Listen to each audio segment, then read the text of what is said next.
Pictures up. Last looks. Rolling. And action. Welcome to the Last Looks podcast, Amy. Hi, thanks for having me.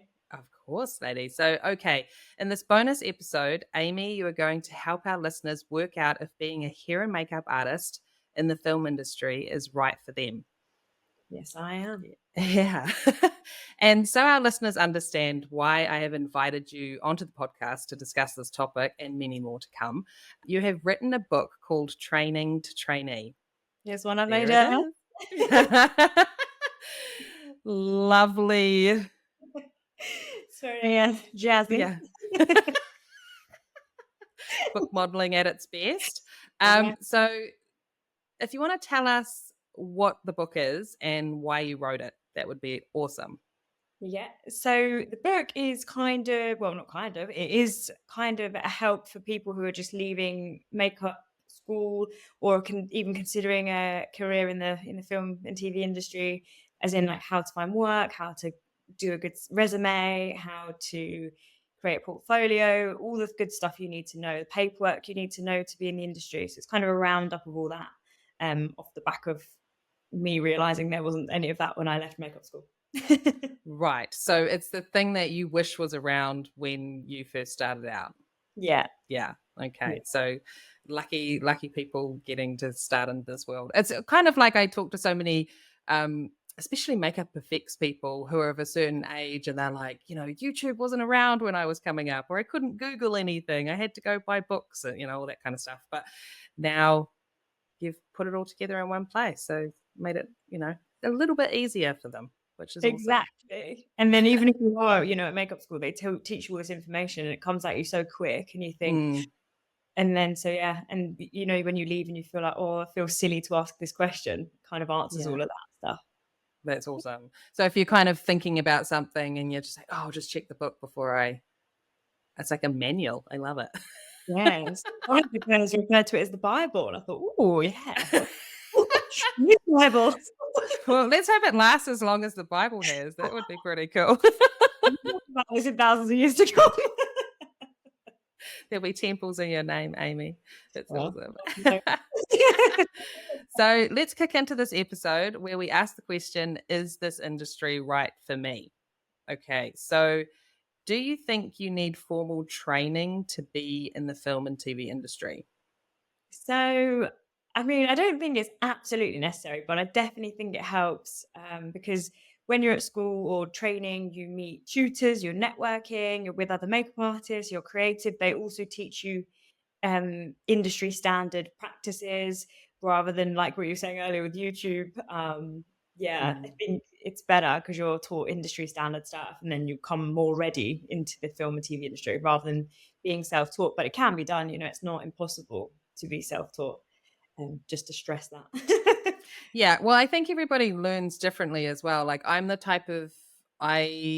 that I'm the type of person that I want to learn the classic way of doing something and then I can mess with it.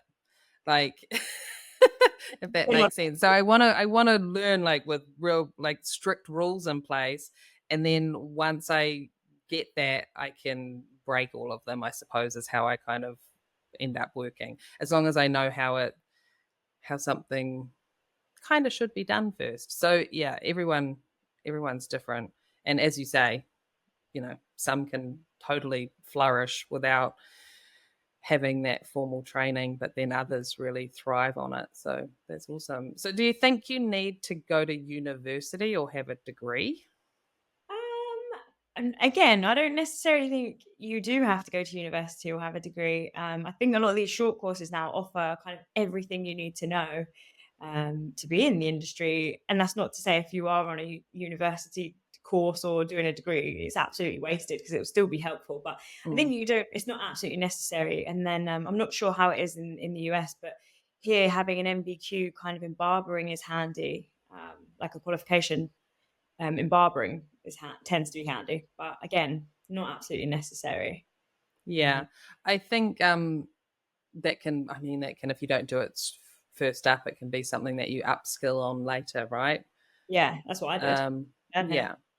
And I don't, I don't actually know if I wouldn't say, I mean, I could be wrong here, but I don't really know many places that you can go to university or get a like actual degree Yeah.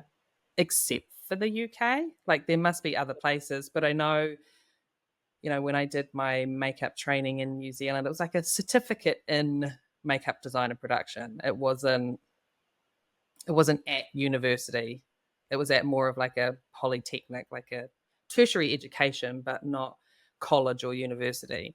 And I think that's similar here, except if you go and get your cosmetology license, and that's, I guess, a more like state, country recognized Yeah. training. So I think it's really fancy that you guys have that.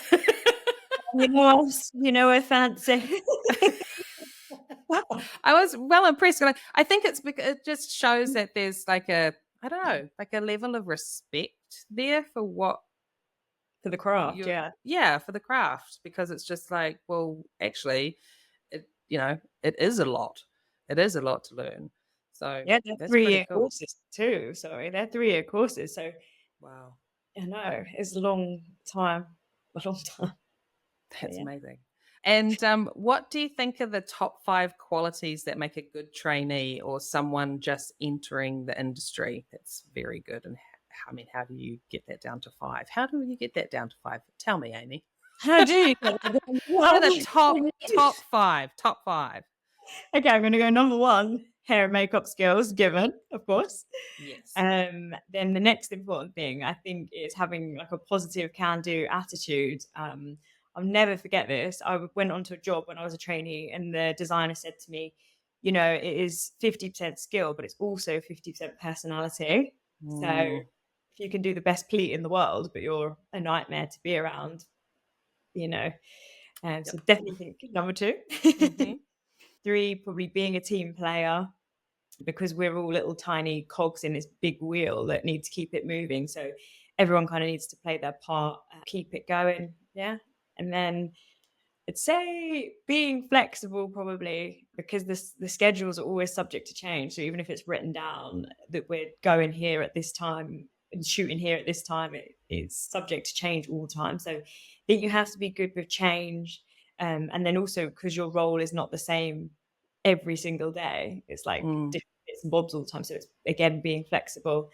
And then probably, I think, being calm in a pressurized situation. So you're like, it's that swan analogy where you're super calm and serene on the surface, and then below your legs going, because there's so much to like do every day and know, and you're dealing with different personalities and stuff, and it is a really pressured situation. So I think, being calm on the surface and furiously kicking underneath, basically. Yeah. And I mean, out of everybody in the team, I don't think anyone wants the trainee to be the one that's freaking out. It's like it'll be a little bit like, whoa, okay. you just got here and none of this really falls on your head, so you can calm down a little bit. So yeah, I agree with all of those things. Absolutely. And if I could just add, like, what was your first one? It's like a can-do positive attitude. Yeah. And I just want to put the word enthusiasm in there. Yes. Like if you even just when you're applying for a position, or get told that you have the job, it's just like, have some enthusiasm about it. Don't play it so cool that it seems like you don't care. Because no one wants to, Definitely. Do you think there are qualities or aspects people don't think about when entering the industry? Yeah, I can Feel like there's definitely plenty. But yeah, I'll let you take this away. Yeah, go for it. I think probably the first one, I mean, this is probably a bit controversial with some people, and I know it is, but I think being able to drive, because when you're the trainee or the person that's new in, a lot of the times you are running errands, or helping the team, going to get shopping, emergency bits and bobs, having to go out and drive. And then also driving, and you'll know this, like driving to different locations every day as the schedule dictates, and that kind of stuff. I think being able to drive is so important, because if you're needing to come into work or leave work when public transport hasn't started, or if you're working in the middle of nowhere where public transport doesn't go. Again, the emergency shopping trips. I just think that it puts a lot of pressure then on other people who have to either drive you around, or it becomes expensive for you to have to pay for taxis or Uber or whatever you're doing to get there. Yeah. It just gets pricey. Yeah. I don't think it's something, I mean, it probably depends where you are in the world. But some people would be like, yeah, that's a given. Of course I have to drive. Like if you were coming up in LA, you'd be like, well, how else would I get around? But when you're in, yeah. So when you're in London or places like New York and they have like amazing, public transport systems, then you don't have to be able to drive. But as you say, yeah, a bonus. Absolutely. Definitely. Were there any other qualities or aspects you think people don't think about? I think people don't understand or appreciate maybe the ebbs and flows of work. So they might think when they first start, oh gosh, I can't get work, but it kind of continues throughout your career, really. I mean, it does get better, but there are moments where you think, I'm never going to work again because you haven't had the call up for a while, and you think, oh no, but it does. It just the ebbs and flows of it all the time. Sometimes you're winning and sometimes not so much. So I think people don't really account for that. They think once you've got your foot in the door, that's it, you're flying. But it's not always that way, I think.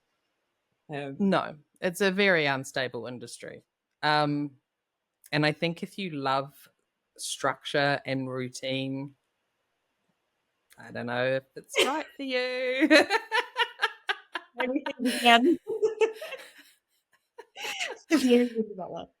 Yeah. So just to kind of, was there something else you wanted to add to that, or are you good?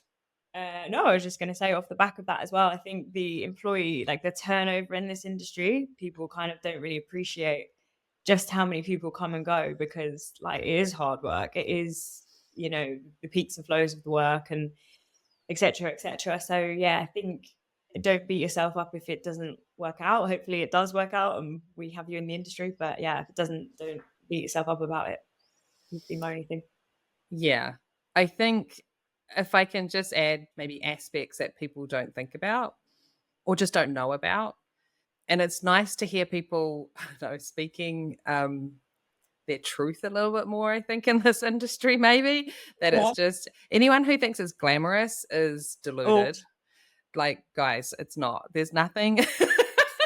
It's far from glamorous. If you want glamour, I would probably maybe do more red carpet work or editorial things where it's pretty and clean and you have like a nice area to do things and work and the hours aren't insane. So glamour is, yeah. And then I think just know that it is hard work. It's a lot of work. It's a lot of hours. So if you think 9 till 5 is rough, then you might have trouble with 9 to 9 instead. Yeah, and onwards. Yeah. So I guess to just wrap this up, do you need formal training? No. Good for some, not good for others, maybe. Yeah. Doesn't necessarily have to be as I said, fancy university or degree. Those qualities that you mentioned were amazing. Thanks. Do you want to go over those again just quickly? Yeah. The 5 qualities that make a good trainee? Yeah. So hair and makeup skills, given, very important. Having a positive, can-do, enthusiastic, as you said, attitude. Yeah. Help out. Being a team player, being kind of flexible with it, not being, like you said, rigid and stuck in this, it's not routine any day. And then, lastly, being calm and collected and cool in every situation, or appearing like it anyway. Yeah. It's funny too, because I think like there's been, when I was as earlier in my career, I think it was the first time I understood a little bit of what other people see me as, or how they see me behave, because I know how I'm feeling and I know what's going on in my brain. And it was, I went and helped out on an opera and I hadn't done it before. And I felt like I was freaking out the whole time. Like I felt like I was just like, and got to the end of the like first couple of days, and they were insanely hectic days. And someone was just like, "God, you're just so calm," and I was like, "What?" Me? It's like, what? That doesn't make any sense, because I have been stressed out. And they were like, "Oh, you would never know. You are so calm." And I was just like, "Oh, okay." So it's quite interesting. I don't know. Maybe I would even just, if you're curious as to how you outwardly appear, Yeah. maybe ask ask some work colleagues to be like, do you know when I'm freaking out, or am I quite calm about it? Okay. Everyone's level of what they consider to be calm might be different as well, maybe. I'm not sure. But yeah. I definitely think it helps, because even now sometimes if it's like starting a new job all the time, when you do start a new job, it's literally like, imagine having an office job that you start again and again and again, like, in different things with different teams. So yeah, even now sometimes I'll go on set and I think, oh my God, it's scary. But then you're just calm demeanor. Everything's fine. This is great. Yeah, it is. It's like the first day of school. Yeah. I always think that. And then that's probably what calms me down. Like the night before the first day of a shoot or something, I'm always like, and I'm like, why am I feeling like this? And it's just like, no, it's first time of school. Like first day of school.